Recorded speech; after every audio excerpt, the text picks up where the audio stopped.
집도가 악마예요. 제가 별명이 When I was young이에요. 아마 퇴임하시기 전에 먹고 싶지 않을까라는 생각도 드는데요. 사실은 라떼가 말이 얼마나 달콤한 말이겠어요. 라떼보다 달콤하죠. 라떼는 말이야가. 그렇죠? 안녕하세요. 미진서재의 주인장 조미진입니다. 오늘도 아주 귀한 손님 한 분을 저희 미진서재로 모셨습니다. 오늘 특별히 리더십에 관련된 이야기를 심리학자의 관점에서 어떻게 보고 계신지 재미있고 또 유익한 이야기 많이 나눠보도록 하겠습니다. 아주대학교 심리학과 교수이신 김경일 교수님을 모셨습니다. 안녕하세요. 인지심리학자 김경일입니다.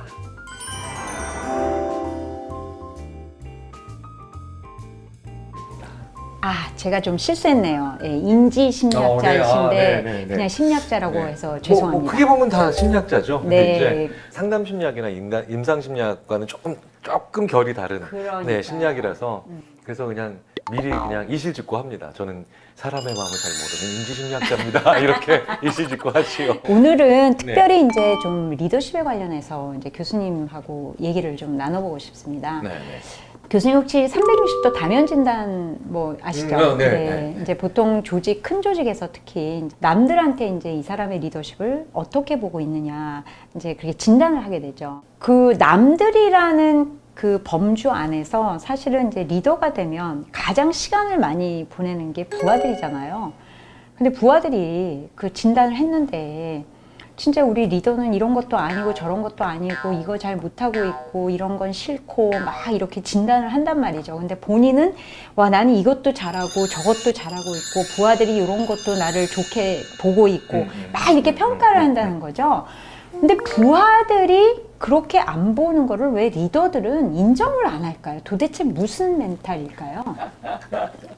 그러니까 왜 인정하지 않느냐. 그렇죠. 근데 인정을 뭐 궁극적으로 하시는 분들도 있어요. 그래서 이제 약간 풀이 죽는다고 할까? 이게 진짜 막 한참 막 부정을 하시다가 좀 이렇게 수그러들어갖고 야 이게 남들 뭐 부하들이 이렇게 보니까 나 이런 측면이 있나? 뭐 근데 거기까지 또 끝나시는 분들도 많다는 거죠. 기억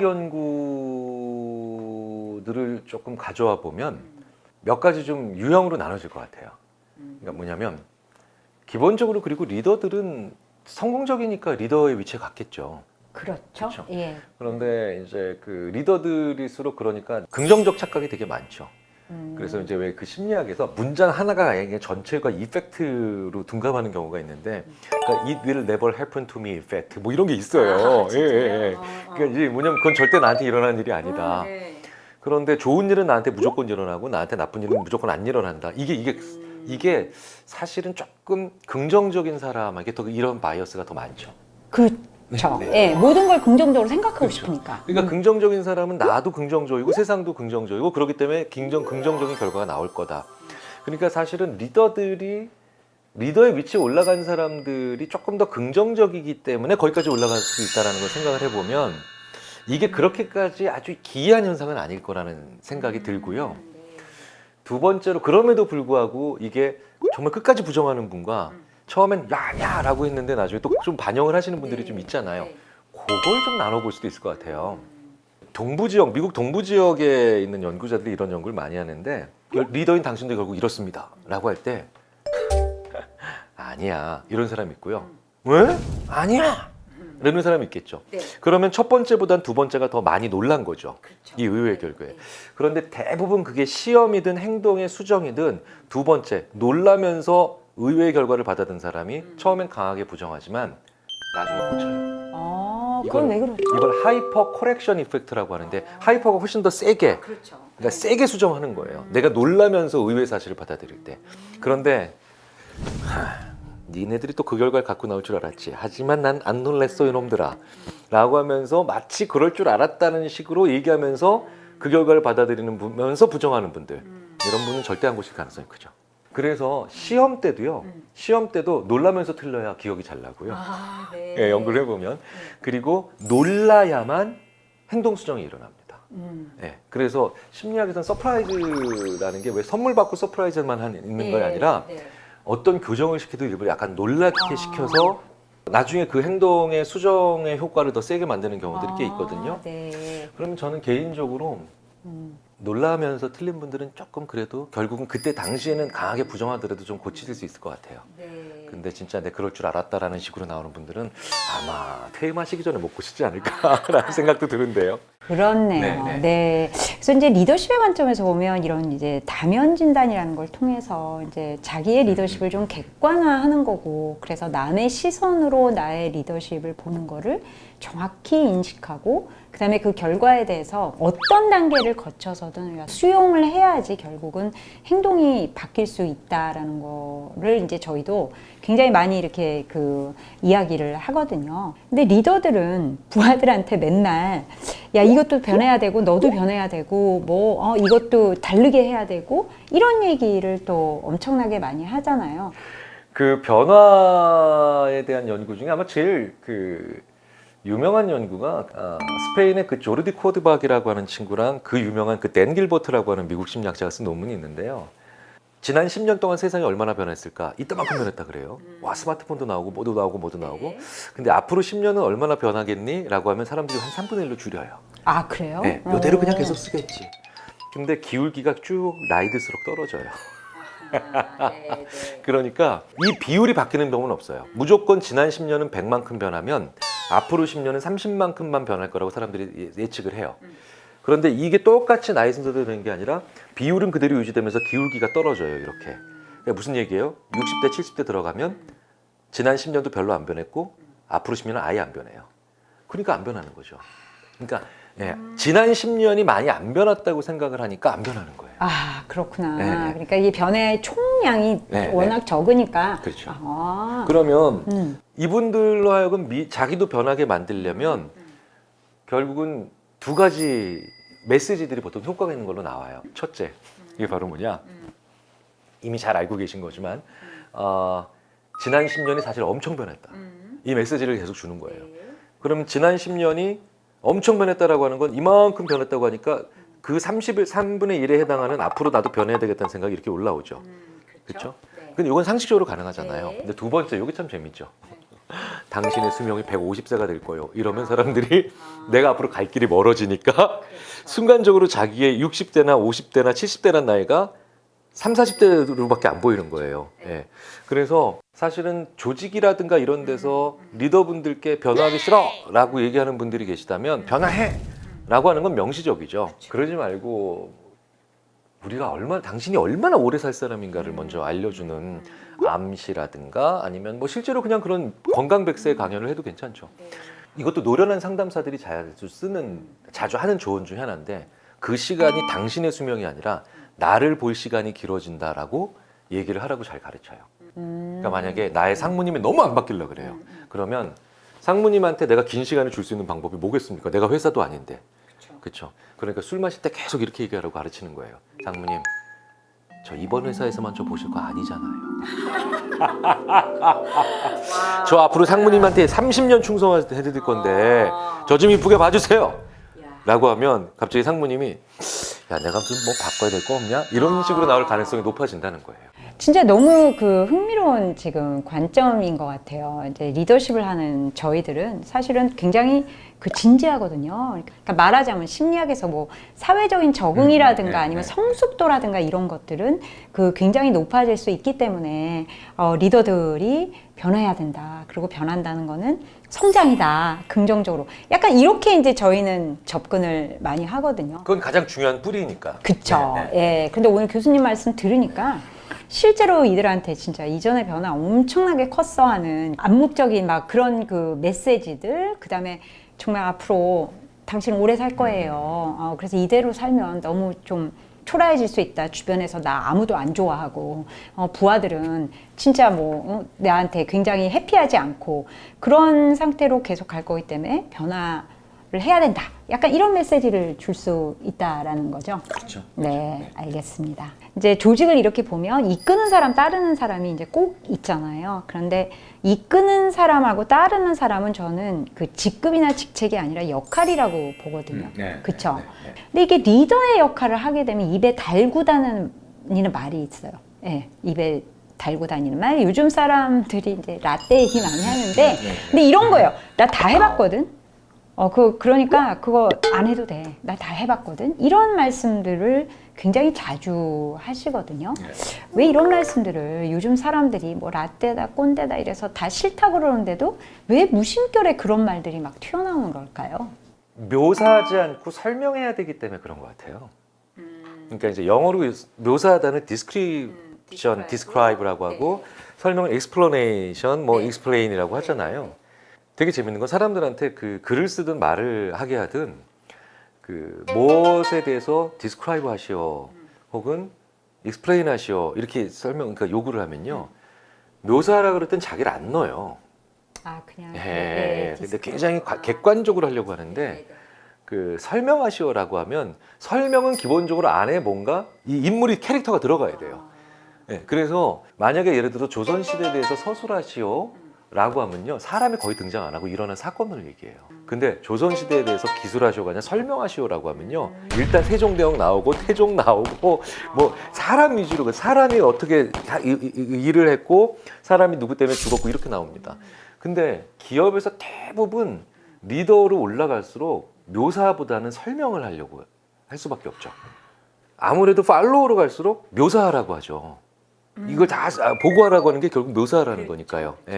그러니까 그 제가 가끔가다 농담으로 그래서 제가 학생들한테 그 라떼는 말이야 같은 제가 별명이 When I was young이에요.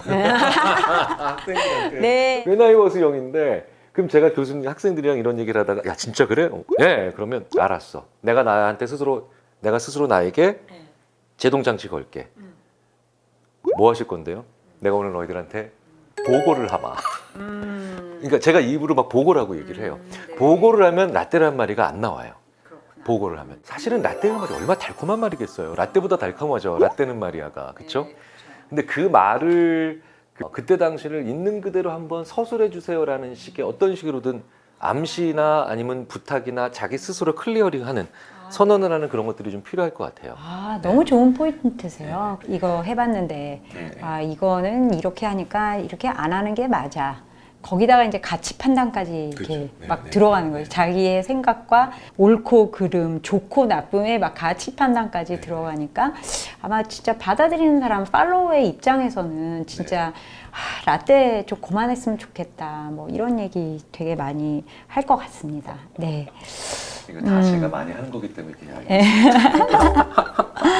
그 또 하나 이제 칭찬을 안 하잖아요. 그 우리나라 이제 뭐 문화가 그렇다 그러는데, 근데 이제 진짜 조직에서 보면 요즘 리더십 가리킬 적에 그 인정해 주세요, 칭찬해 주세요, 막 이런 거를 굉장히 많이 막 그 독려를 하거든요.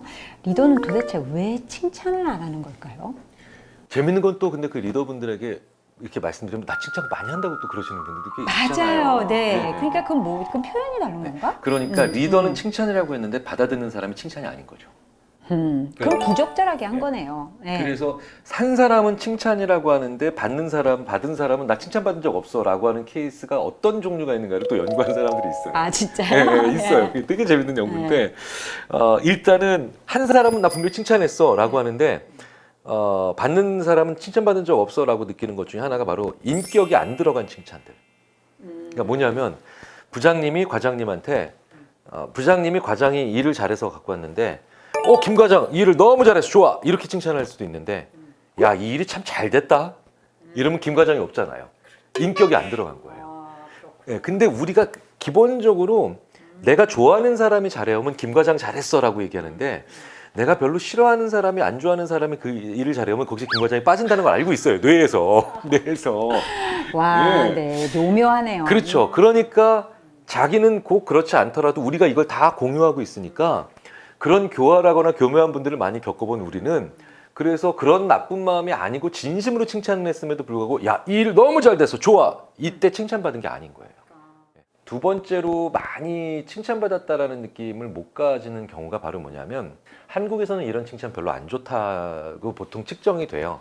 야, 요즘 젊은이들답지 않게 너 일 너무 잘한다. 이게 칭찬이 아닌 거예요.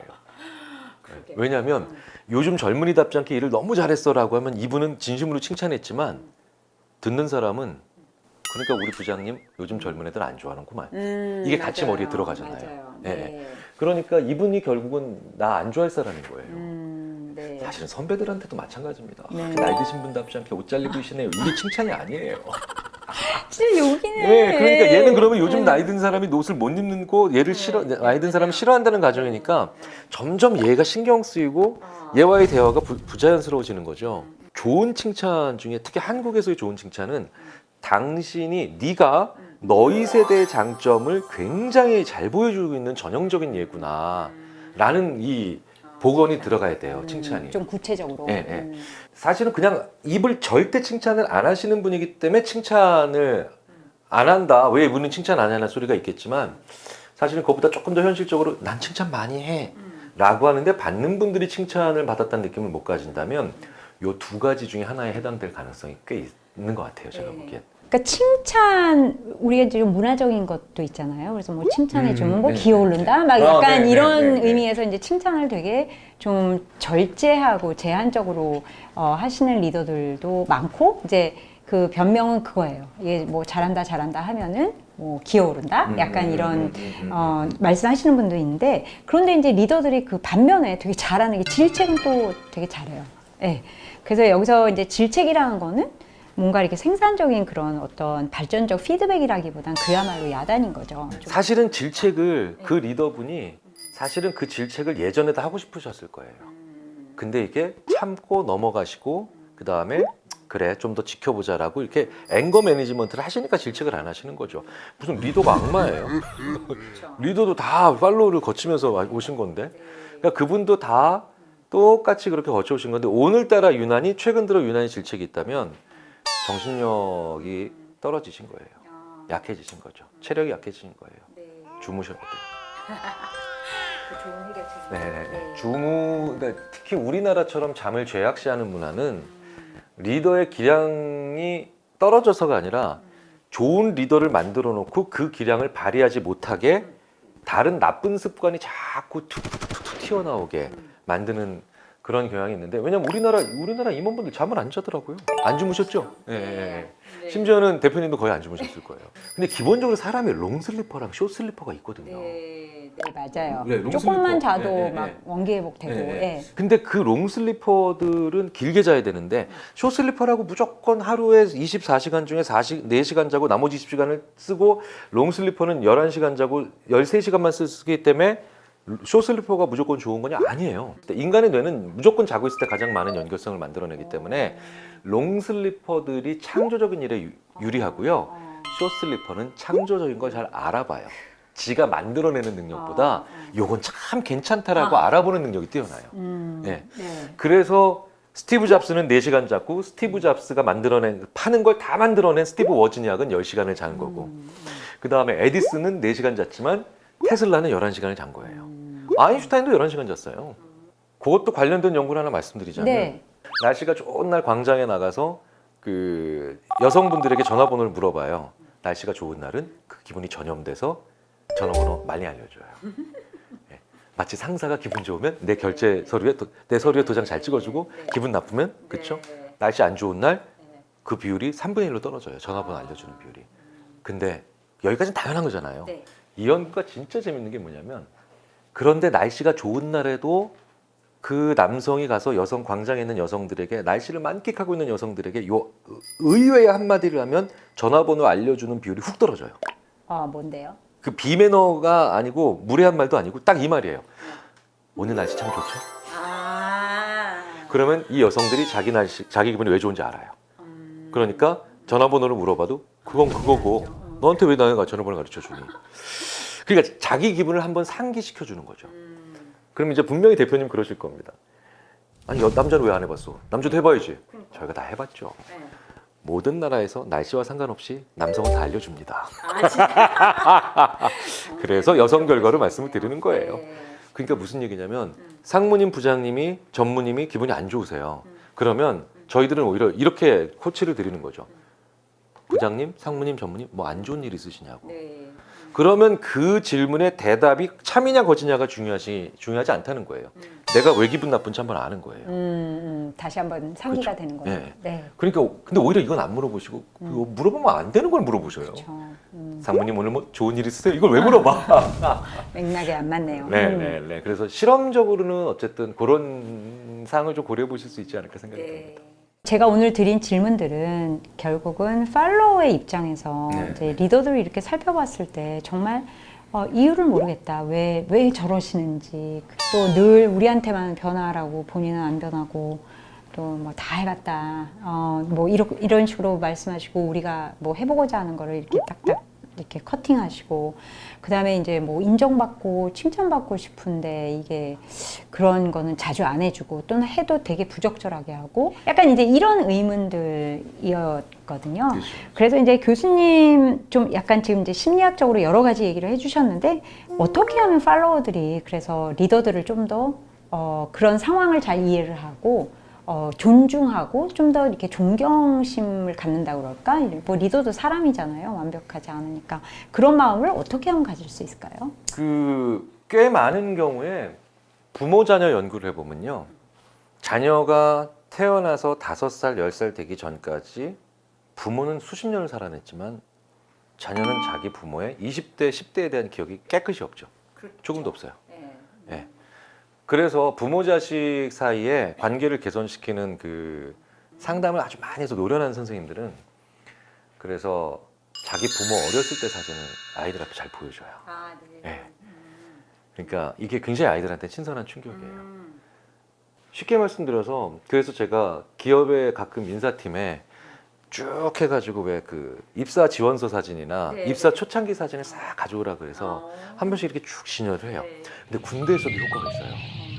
소위 때 임관할 때 사진을 쫙 걸어놓으면 지금 눈도 못 맞추는 사단장님부터 지금 어리버리한 소위까지 다 소위거든요.